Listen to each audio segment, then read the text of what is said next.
नमस्ते दोस्तों, वेदांग ज्योतिष की तरफ से मैं डॉक्टर आभा शर्मा आप सबका स्वागत करती हूँ।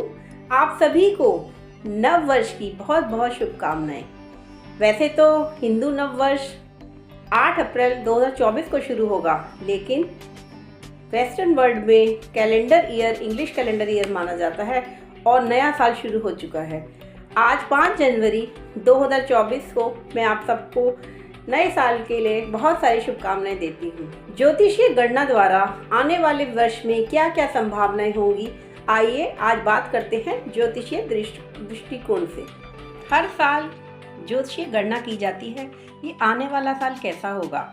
इस साल भी हिंदू नव वर्ष पड़ रहा है 8 अप्रैल 2024 को रात्रि 23:51 यानी रात के 11:51 पर। तो इसकी हमने कुंडली बनाई है और इसके आधार पर ज्योतिषीय सिद्धांतों के आधार पर इसका विश्लेषण करने पर कई नई भविष्यवाणियों की गणना हुई है। तो आइए आपको दिखाती हूँ आज की इस नए साल की कुंडली, जो कि आने वाले अप्रैल में आप सबको नए हिंदू नववर्ष पर पता चलेगी। तो जैसा कि आप देख रहे हैं कि बृहस्पति लग्नेश और एवं चतुर्थेश होकर वक्री बुध, जो कि सप्तमेश और दशमेश भी है, के साथ लगन से पंचम भाव में मेष राशि में विद्यमान है। यह दिखाता है कि इस वर्ष भारत को विश्व भर में और अधिक सम्मान मिलेगा और इस वर्ष हमारे देश के देशवासियों में भारतीय संस्कारों, शिक्षा के उच्च मापदंडों एवं देशभक्ति की उन्नति होती नजर आएगी। यह वर्ष भारतीयों की फीलिंग्स एवं इमोशंस अर्थात भावनाओं का वर्ष कहलाएगा, क्योंकि यह धनु राशि परंपराओं, प्रशासन एवं आदर्शवाद को दर्शाती है। बृहस्पति लगन को लग्नेश होकर अपनी अमृत दृष्टि से बल दे रहे हैं।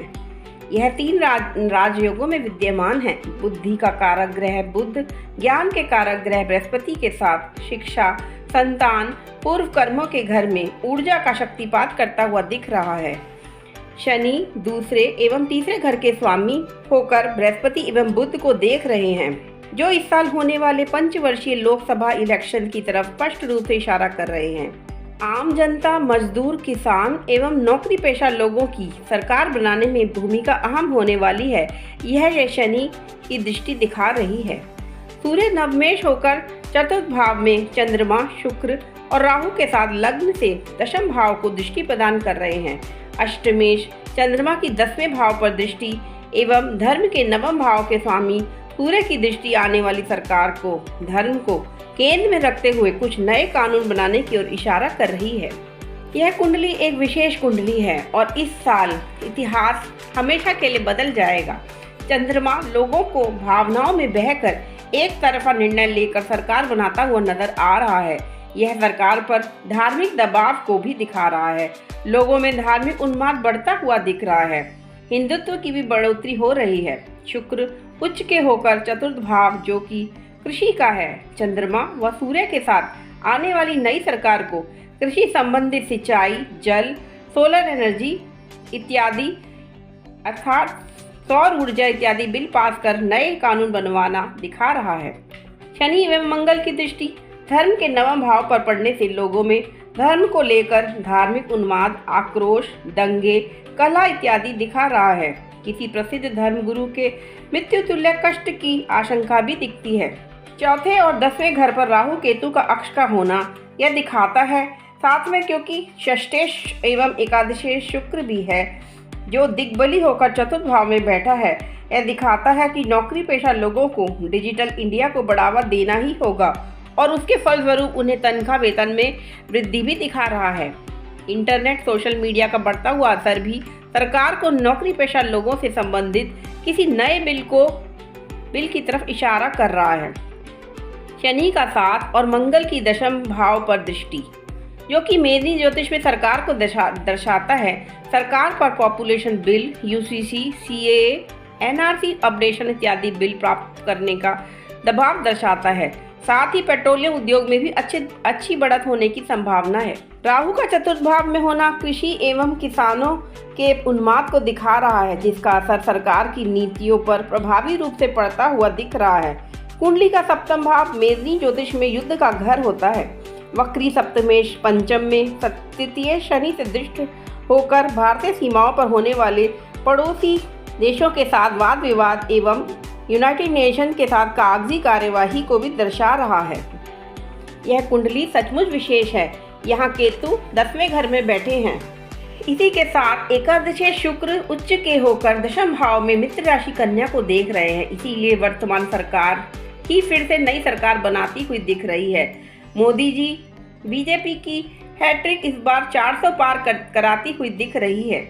इस बार हिंदुत्व तो बढ़ेगा ही, साथ ही भारत एक हिंदू राष्ट्र के रूप में भविष्य में बढ़ने की ओर भी अग्रसर होगा।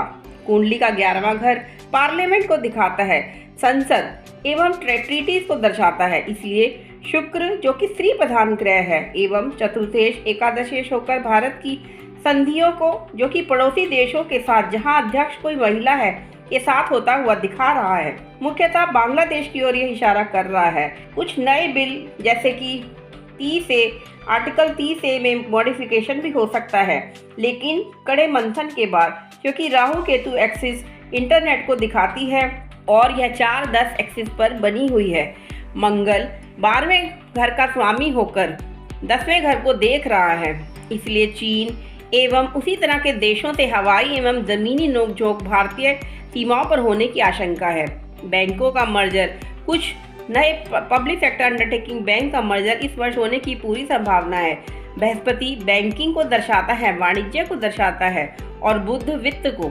चारों केंद्रों में बृहस्पति और बुध की राशियां होने से यह संभावना बहुत प्रबल बनी हुई है। वैश्विक कानूनों का लागू होना भी बैंकिंग जगत में इस साल होने की बहुत ही अच्छी संभावना है। भारतीय बैंकों की कार्यप्रणाली को वैश्विक तौर पर विश्व स्तरीय बना रहा है। टेलीकम्युनिकेशन, यातायात, रेलवे उद्योग में हड़ताल, आंदोलन और बंद आदि के द्वारा हानि की भी कुछ अंदेशे हैं। तीसरे घर का स्वामी शनि यह दिखा रहा है, जिसकी दृष्टि 10वें घर पर है। साथ में शनि की मंगल से युति है। चतुर्थेश बृहस्पति पंचम से लगन को बल दे रहे हैं। इसलिए किसानों को अच्छी पैदावार की अच्छी कीमत तथा मूल्य पाने का भी योग बन रहा है। कुंडली शेयर मार्केट की उथल पुथल को भी दर्शा रही है। शनि द्वित्वेश होकर 12वें घर के स्वामी के साथ युति कर रहे हैं। बुध वाणी एवं बौद्धिक संपदा का कारक ग्रह है। इस पर शनि की दृष्टि किसी high profile super senior citizen या फाइनेंस पर्सन को इस वर्ष मृत्यु तुल्य कष्ट दिखा रही है। शनि 12वें हाउस और 12वें घर के स्वामी मंगल के साथ बैठकर दोनों को पीड़ित कर रहा है। इसलिए अस्पतालों में शरारती तत्वों द्वारा एक जूनियर स्टाफ की मिली भगत से या किसी अन्य जूनियर स्टाफ की मिली भगत से अस्पतालों के पैसे को व्यर्थ में निजी इस्तेमाल में होता हुआ दिखा रहा है। सेना के सशस्त्र बलों को इस साल अधिक वित्तीय निवेश विशेषकर हैवी मशीनरी आर्टिलरी में मिल रहे हैं। नई सरकार इसके लिए अच्छे संकेत देगी। क्योंकि सप्तमेश स्वामी बुध है, इसीलिए वह अपने से 11वें घर में जाकर 11वें भावों को देख रहा है। इसीलिए अधिक साइबर वॉर होने की भी आशंका है। महिलाएं भी अधिक संख्या में डिफेंस सर्विसेज को इस साल ज्वाइन करेंगी। देश के खिलाफ कुछ देशद्रोही जो कि सरकारी विभागों में हैं, उनका चाइना जैसे देशों के साथ गुप्त मंत्रणाएं होने की संभावना भी दिखती है। चंद्रमा अष्टमेश होकर चतुर्थ भाव में बैठा है और पानी तथा समुद्री जहाजों से संबंधित उद्योग तथा उनमें आने वाली कठिनाइयों द्वारा सरकार को होने वाली हानि को दिखा रहा है। केतु का दशम भाव में होना राजनीति में होने वाले जासूसी क्रियाओं को दिखा रहा है। साथ ही पानी और वायरस से होने वाली महामारियों के लिए सरकार का अतिरिक्त ध्यान भी अपनी ओर खींच रहा है। बृहस्पति की 5वीं दृष्टि नवम पर होने से जनता एवं सरकारी धन का प्रयोग धर्म गुरु अध्यात्म में होने की अच्छी संभावना है। इंटरनेट द्वारा व्यापार, पर्यटन, सौंदर्य प्रसाधन, मछली उद्योग, होटल उद्योग में भी बढ़ोतरी के अच्छे आसार है। उच्च का शुक्र राहु के साथ यह दर्शा रहा है। महिला आरक्षण बिल जो कि 81वें संविधान संशोधन के रूप में पेश हुआ था, वह भी इस साल आगे की ओर अग्रसर होने की संभावना है। बृहस्पति धर्म है, शनि की तीसरी दृष्टि उन पर है। शनि पुराने विवादों जैसे मथुरा कृष्ण जन्मभूमि, काशी ज्ञानवापी मस्जिद इत्यादि पर लोगों का ध्यान पूरे वर्ष केंद्रित कर रहा है। शुक्र का उच्च का होकर दशम भाव को देखकर नई सरकार बनाने में महिलाओं की अच्छी भागीदारी को दिखा रहा है।